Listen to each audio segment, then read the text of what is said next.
अस्सलाम वालेकुम, welcome to technique learning. आज की इस वीडियो में हमारा टॉपिक है working principle of pilot exciter.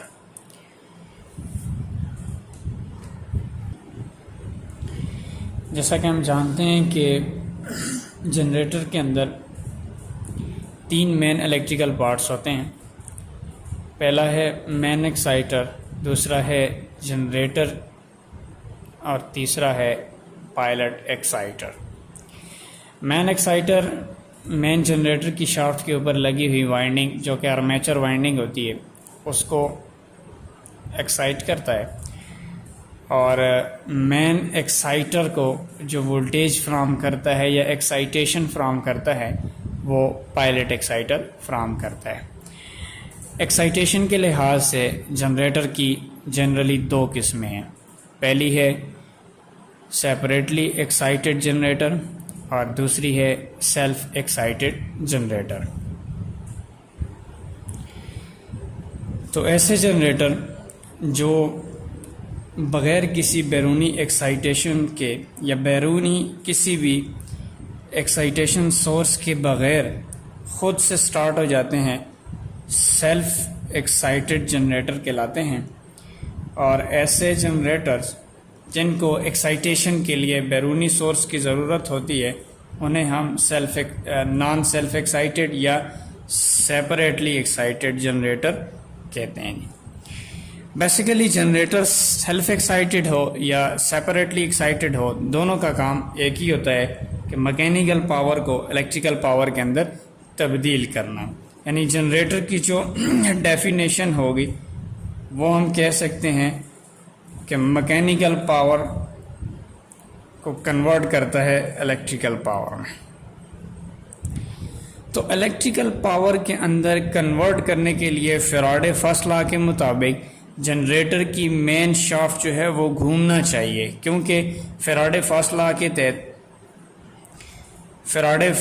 तहत अगर रूटर को साकन रखा जाए और स्टेटर को घुमाया जाए या रूटर को मूव किया जाए और स्टेटर को साकन रखा जाए, तो इन दोनों सूरतों में रूटर के ऊपर वोल्टेज पैदा होते हैं।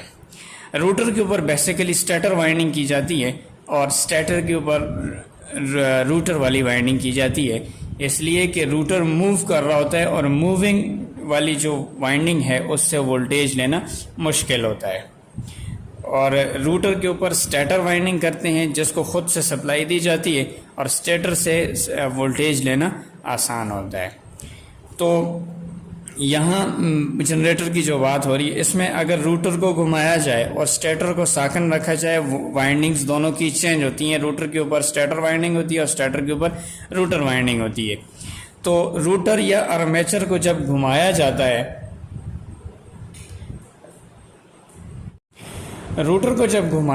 है, तो उसके घूमने की वजह से उसके अंदर ईएमएफ या वोल्टेज जनरेट होते हैं।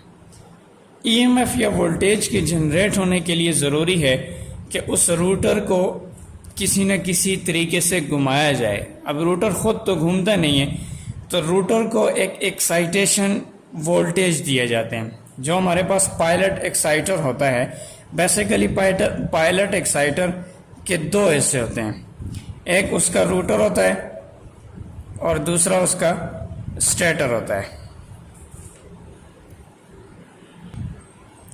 पायलट एक्साइटर का जो रूटर होता है वो बनाया जाता है परमानेंट मैग्नेट से, और जो स्टेटर होता है उसके ऊपर वाइंडिंग होती है कॉपर वायर। तो जब कभी फैराडे लॉ के तहत किसी मकनातीसी मैदान के अंदर किसी भी कंडक्टर को घुमाया जाता है, तो फ्लक्स जो आपके मकनातीसी मैदान से निकल रहा होता है वो कंडक्टर को कता करता है, उसके साथ लिंक करता है, जिसके नतीजे में वोल्टेज या ईएमएफ पैदा होती है। तो यहाँ पर मेन जनरेटर शाफ्ट जब घूमती है अपनी रेजिडुअल मैग्नेटिज्म की वजह से, रेजिडुअल मैग्नेटिज्म जैसे उर्दू में बकाया मकनातीसियत कहा जाता है, उसकी मौजूदगी की वजह से जब वो घूमती है या सेल्फ स्टार्ट मोटर को जब सप्लाई दी जाती है या जनरेटर की सेल्फ ऑन की जाती है तो उस वक्त सेल्फ की जो गियर होता है वो जनरेटर के गियर के साथ कपल्ड होकर उसकी शाफ्ट को घुमाता है। घुमाने की वजह से इस परमानेंट मैग्नेट वाला जो पायलट एक्साइटर है वो भी मेन शाफ्ट के ऊपर लगा होता है और वो भी साथ में घूमता है। तो जब परमानेंट मैग्नेट के अंदर एक वाइंडिंग को घुमाया जाता है उस वाइंडिंग में ईएमएफ या वोल्टेज पैदा होते हैं। यही ईएमएफ या वोल्टेज आपके मेन एक्साइटर को दिए जाते हैं और मेन एक्साइटर इन वोल्टेज को जनरेटर के ऊपर लगे हुए आर्मेचर को देता है और यूं आर्मेचर एक्साइट होना शुरू हो जाता है। एक्साइट होने के साथ साथ फिर जनरेटर अपनी स्पीड को बढ़ाता है, अपना टॉर्क मेंटेन करता है और यूं जब स्पीड बढ़ती है और स्पीड उसकी कांस्टेंट होती है तब जाके वो जनरेटर अपनी फुल स्पीड पे पहुंचता है और हमें ईएमएफ या वोल्टेज फ्राहम करना शुरू करता है। एक चीज़ और हमने इससे पहले एक वीडियो में देखी थी जहाँ हमने एक्साइटर और एवीआर का ओवरव्यू देखा था, तो वहाँ एक लफ्ज़ आया था एवीआर। एवीआर बेसिकली इस काम के लिए होता है कि जब जनरेटर फुली स्पीड पे चल रहा होता है और हमें ईएमएफ या वोल्टेज फ्राहम कर रहा होता है उस वक्त जनरेटर के ऊपर जब लोड बढ़ता है तो लोड बढ़ने के साथ साथ उसके आउटपुट पे करंट या लोड बढ़ता है तो उसके वोल्टेज कम हो जाते हैं। वोल्टेज को बराबर रखने के लिए, पावर को बराबर रखने के लिए जो हमारे पास एक ऑटोमेटिक कार्ड या एक ऑटोमेटिक आला लगाया जाता है उसे हम कहते हैं automatic voltage regulator. Short form में इसको एवीआर कहा जाता है जी। तो एवीआर की मदद से आउटपुट पर जो लोड बढ़ता है, वोल्टेज कम होते हैं, उसको कांस्टेंट किया जाता है और एवीआर को भी पायलट एक्साइटर के साथ कनेक्ट किया जाता है और मेन एक्साइटर के साथ कनेक्ट किया जाता है। तो यूं एक जनरेटर एक्साइट होकर एक पायलट एक्साइटर की मदद से अपने ईएमएफ या वोल्टेज पैदा करना शुरू करता है। एक और चीज़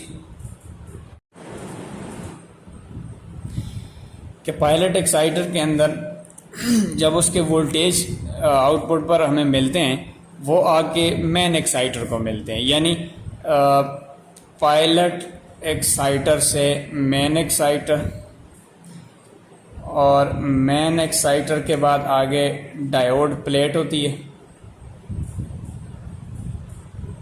डायोड प्लेट से जब आने वाले input AC voltage diode plate से गुजरते हैं तो वो डायरेक्ट कन्वर्ट हो जाते हैं डीसी के अंदर। और दूसरी बात ये कि यही diode, power diode pilot exciter के साथ भी लगे होते हैं तो पायलट एक्साइटर के आउटपुट वोल्टेज डीसी हो जाते हैं और वो खुद जनरेट करता है, इसलिए हम पायलट एक्साइटर को डीसी जनरेटर भी कहते हैं जी। तो यूं एक पायलट एक्साइटर मेन शाफ्ट के ऊपर लगे होने की वजह से जब मेन शाफ्ट मूव करती है तो अपने अंदर ईएमएफ या वोल्टेज जनरेट करता है। याद रहे कि जितने वोल्टेज आउटपुट पे जनरेटर फ्राहम करेगा उतने ही वोल्ट डीसी जनरेटर या पायलट एक्साइटर भी अपने अंदर पैदा करता है। और जितनी एक्साइटेशन उस जनरेटर की होती है, जैसे 3 फेज का जनरेटर है तो उसका पायलट एक्साइटर भी 3 फेज वोल्टेज जनरेट करेगा और उनको डीसी में कन्वर्ट किया जाता है और फिर उसको आर्मेचर वाइंडिंग को दिया जाता है। आर्मेचर वाइंडिंग के अंदर डीसी मैग्नेट या परमानेंट मैग्नेट मौजूद होता है। जब परमानेंट मैग्नेट मेन शाफ्ट के साथ मेन शाफ्ट या आर्मेचर के ऊपर मौजूद होता है तो स्टेटर वाइंडिंग को उसके गिर्द घुमाते हैं तो फैराडे फर्स्ट लॉ के तहत, फैराडे फर्स्ट लॉ, जब आर्मेचर या कोई भी कंडक्टर किसी भी मैग्नेटिसी मैदान के दरमियान घूमता है तो कंडक्टर या आर्मेचर को मैग्नेटिसी फ्लक्स कता करता है जिसके नतीजे में आर्मेचर के अंदर या कंडक्टर के अंदर वोल्टेज पैदा होते हैं। तो ये था पायलट एक्साइटर के काम करने का तरीका। आई होप आपको ये वीडियो पसंद आई होगी। मिलते हैं एक नेक्स्ट वीडियो में, तब तक के लिए अपना ख्याल रखिएगा। अल्लाह हाफिज़।